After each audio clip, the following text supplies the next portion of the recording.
রাজু ভাই, রাজু ভাই, আপনার আম্মা খুবই অসুস্থ। আম্মা অসুস্থ? আপনার আম্মাকে এখনই হসপিটাল নিতে হবে। আমি যাচ্ছি রাজু ভাই, আপনি আসেন। এই মুহূর্তে তো আমার কাছে টাকা নেই, আমি এখন কি করবো? দেখি কাশিম ভাইকে কল দিই।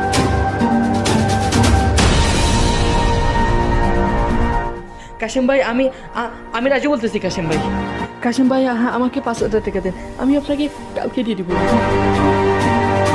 আপনার কাছে হবে না? একটু চেষ্টা করে দেখেন ভাই, দেখেন একটু। আমার আম্মা খুবই অসুস্থ, আমি আপনাকে কালকে দিয়ে দিব। হবে না আপনার কাছে?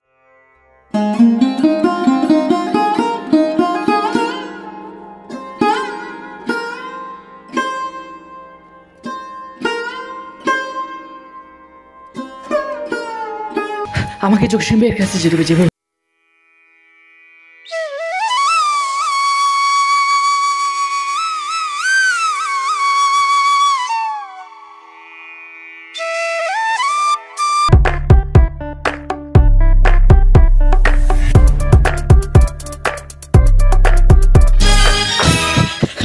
জসিম ভাই, আমার আম্মা খুবই অসুস্থ। জসিম ভাই, এই মুহূর্তে আমার 5,000 টাকা লাগবে। জসিম ভাই, ঠিক আছে, টাকা নিতে পারবো। আমার সিস্টেম তুমি জানো, 5,000 নিবা, 10 দিন পরে আমার 6,000 টাকা দিতে হবে। আপনি যেভাবেই বলবেন আমি দিব, কিন্তু আমার 1 কোটি টাকা লাগবে জসিম ভাই।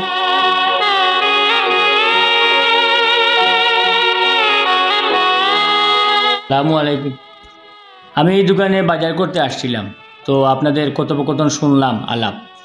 তো উনি যেটা বললেন যে 5,000 টাকার বিনিময়ে আপনি 10 দিন পরে 1,000 টাকা যে বেশি চাইলেন, এই বেশিটাই হচ্ছে সুদ। সূরা বাকারার 245 নম্বর আয়াতে আল্লাহ বলছেন, মানুষকে কর্জ দাও, উত্তম কর্জ দান করো, আর আল্লাহ তা বহুগুণে বাড়িয়ে দেবে। ঠিক আছে ভাই, আপনি তো আমার চোখ খুলে দিলেন, জিনিসটা তো আমি এভাবে চিন্তা করি নাই। ভবিষ্যতে আমার আর এরকম ভুল হবে না। ঠিক আছে রাজু, তুমি তোমার মায়ের চিকিৎসা করাও। আমি যে তোমার 5,000 টাকা দিছি, এই টাকা যখন ইচ্ছা তখন দিলেই হবে। ঠিক আছে ভাই, অনেক ধন্যবাদ আপনাকে। যাই আমি এখন।